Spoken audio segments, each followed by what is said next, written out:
Hire slow and fire fast.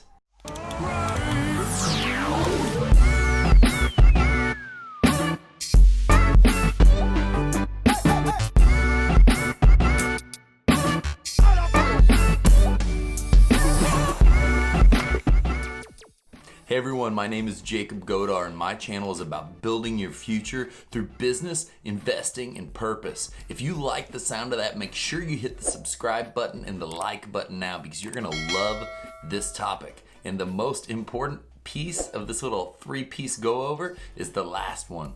So let's get right into it. The first part of this is obviously going to be hiring.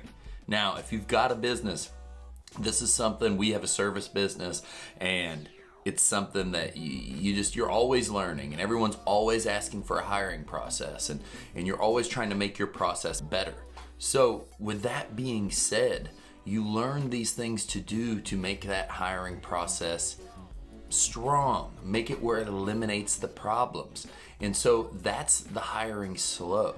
And what does that mean to us? Because there's been times where I've needed employees and I've hired just because I've needed someone and I've made bad decisions because I needed someone instead of constantly having hiring ads out there, constantly having feelers out there for everyone to try to find the best people. And a hiring process that is hiring slow to us now is getting tons of applications and maybe taking 100 applications and interviewing 6 of them. And then when we interview those 6, then we take that. And if we're going to offer a job to someone, no longer do we just offer a job and then that's it. You know, we've always done some, like drug testing and things like that and background checks. But now it's, we do a background check, a drug test, and a physical before you can even start. So these little processes that make it hiring slower and asking better quality questions when you hire your employees. So if you're watching this video and you're getting ready to hire employees for the first time, this is huge. Questions simple as this. One of my favorite questions is, why did you apply for a job here? And the answer to that question really answers if anyone should be your employee or not. Because if they applied for a job here and the answer sounds something like, well, I needed a job, I've been applying everywhere, I really want to be working. That's not who you want if you're trying to build a business and build a future. You are wanting the person that, hey, I applied for a job here because I've seen what you guys have done. I like the business, I like the industry, and I believe that I can become an asset to your team or something of why they just want to do what you're doing, not just because I need a job. Everyone that I've hired that has said just because I need a job has ended up not working out. It's kind of along the lines of the people that try to leverage you with saying that I've got some other offers out there. And, that doesn't matter. That's irrelevant. You either want to work here and you believe in the future or you want to go work somewhere else. And, I 100% want to make your future better. So you can either be with that or be without that. That's the hiring slow. There's a lot of different pieces to that. And just hit on those points if you're the first person hiring people.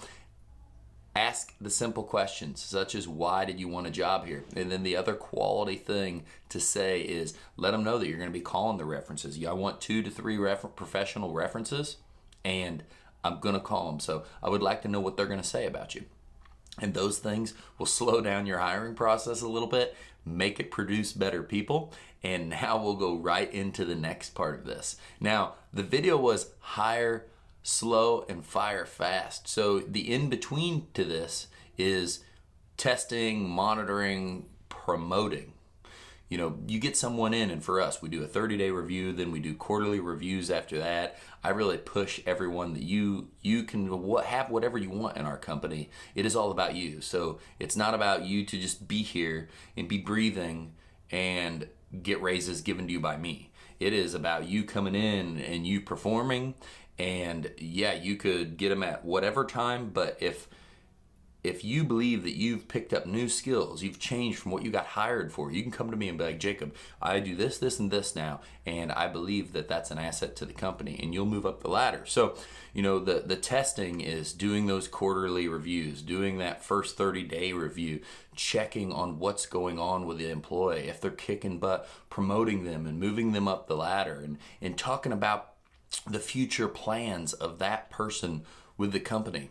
And also the flip side of like the good side of like the perfect path of an employee for me is one that gets on, they want to be with us for life, they see that they can have a future here, they believe in my dream, and if they believe in the dream and really our dream, but my dream is to build a massive company, so there's tons of opportunity. So that if they see that and they believe in that goal, they know that that's an opportunity here, and they follow a line like this and they constantly move up.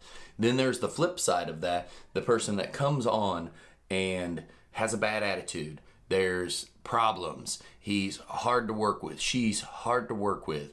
Doesn't handle situations right. Mistreats people, mistreats things. Doesn't perform well. Expects to move up the ladder by spending time at the company, but not by performing more. So some companies do. I just made a video about this. Seniority. So over time, they go up, and our company does over, your performance, you go up. So you can go straight up really quick if you're a rock star, or you can flatline forever because seniority doesn't really mean anything. If you stay employed by us and you're doing the same things you got hired for 10 years from now, you're probably only going to be making a couple dollars more an hour because just everything goes up in cost. So you're going to end up actually get more money either way. So that's the test and measure. You promote the good, you see what's going on with the bad, you make sure to write up and constantly coach these people. That's something that I've been pushing myself to coach these people more and more and more because I want the best for them. I asked about what's everybody's dreams. I'm going to sit with 2 people a week and talk about like their goals, their dreams, and see what we can do to try to point in those directions, because that's what I want for our team. We need to work on people so they can serve for themselves the best, for their life the best, for the company the best, which will all in all make the whole team and everyone better.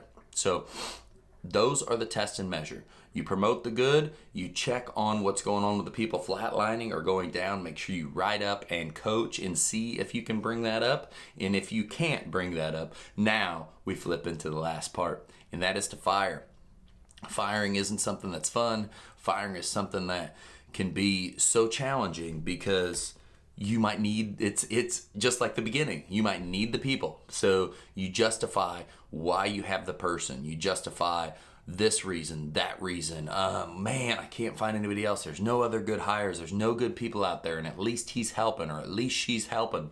And you give yourself these reasons, and this goes on and on and on. And probably the longer, at least the way it's been for me, the longer I've been in business, the less we've cut slack. So if they weren't going to work, it used to be months and months and months that they'd hang on, then it became month, and then it became, it's just less and less time, because we know that a person with a bad attitude or, that doesn't care about what they're doing, that's not going to be a good fit long term, and we move them out of the company because they could be successful in somewhere else where they care about being. So you're doing them an injustice and your company an injustice if you keep someone on that isn't a good fit. So the last step, like we said, is fire fast. Figure out what's going on. If they're going downhill, if they're not going to be what I just said, a good fit, fire them. It is for the good of them and for the good of you. Track that downward process. Make sure you're writing people up and you're holding them accountable. It's always one of the hardest things to do. Everybody likes to pat someone on the back, but nobody likes to tell them, hey, you screwed up. You did this wrong, and I'm writing you up to hold you accountable. It's not a mean thing. A write-up should be an awesome thing for a great employee. If you're a great employee and you get written up, you say, oh my gosh, he just told me what not to do, and now I can better myself and potentially earn more money. I can learn what not to do and make more money. The only people a write-up is bad for are people that aren't good employees for your company, because they know, oh man, it started. I've got my first one. Now I got to watch out, and getting a write-up in a company should just be the answer to not getting a write-up should be just doing your job and doing it the way you should do it.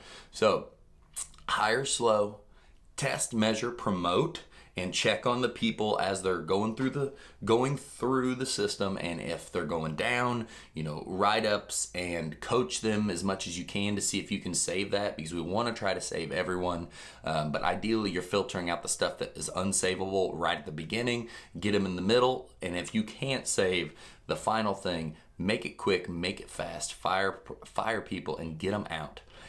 Every time, this is the big secret that I can tell you, and it's gonna, hopefully this gives you that. If you stayed here till 10:22, we'll see once it's edited how long this video is, but when you fire someone and it's good for the company, it will be the biggest relief to you once it's happened. Because then all the people that they were holding down will start showing up and telling you how they really felt about that person. But, it wasn't getting let out. This happens to a lot of companies, sales places, everything, any kind of company, hair salons, tech, whatever. There'll be anywhere from people that don't want to perform to the highest people that perform. And one of the worst is the people that perform pretty high and they feel that because they're a pretty darn good worker that they're invincible, that no one can, that they're not going to lose their job, and they can have a bad attitude, they can do whatever they want, they can treat people poorly, and that's one of the worst. So those are the best to get out of there quick, to grow your business, and the second you do, it'll be a relief on your shoulders. I hope you stayed this whole time. Leave a comment below if you stayed the whole time. Say, I'm in it to win, and then also tell me about a fire you had or a hire you had that changed your life in a good or bad way, and a fire you had that changed your life, changed your business, and made you guys grow even faster. And what did you learn from it?